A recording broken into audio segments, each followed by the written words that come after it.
An endangered female orca is no longer carrying her dead calf around the Pacific Ocean, ending her nearly 3-week-long tour of grief. The Center for Whale Research confirmed on the weekend that the 20-year-old mother killer whale, known as J35, was spotted without her baby while she vigorously chased a school of salmon. Her tour of grief is now over and her behavior is remarkably frisky, said the center, based in Friday Harbor, Washington. J35, also known as Tahlequah, was spotted by officials of Fisheries and Oceans Canada while they were searching for another of the 75 southern resident killer whales, labeled an endangered species in both Canada and the United States. It is common for a cetacean to mourn its young, but rarely for more than a few days. But J35's mourning, which lasted at least 17 days, marks the longest such display ever documented among southern resident killer whales. It captured the attention of the world. The number of killer whales has continued to dwindle over the decades. Researchers attribute the decline to a lack of Chinook salmon, as well as increased pollution, vessel traffic and noise. The last successful berth was 3 years ago. Mark Mallison, lead Zodiac skipper with Victoria-based Prince of Wales Whale Watching, said he was shocked when spotting J35 towing her dead newborn near Souk, BC, in the Strait of Juan de Fuca off southern Vancouver Island.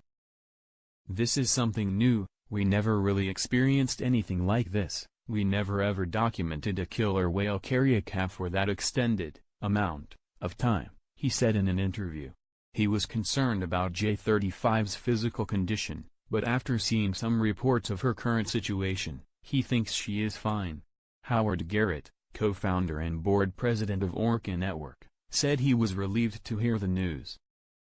J35, the mom, seems to be doing well, very energetic and traveling with her family members, he said in an email. Researchers were hoping to collect the carcass after J35 let it go to find out why it died. But according to Mr. Garrett, the corpse most likely will never be found. The remains must have fallen off in the day or two she was not seen, and drifted to the bottom, he said. He added that it's difficult to tell the calf's cause of death without her remains to examine, but her death is consistent with orcas' reproductive failures in recent years that have been traced to a chronic deficiency in their nutrition. Another orca in the pod, a 3.5-year-old known as J50, is emaciated and in poor condition.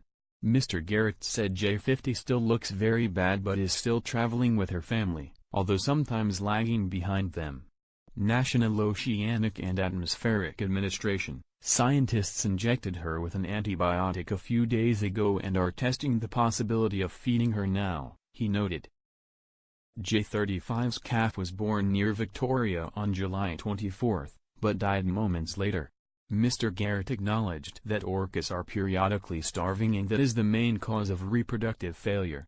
He said to improve the amount of the Chinook salmon the southern resident orcas requires a vast range of habitat restoration, fishing regulation, toxic pollutant cleanup and overall public education. With a report from the Canadian Press.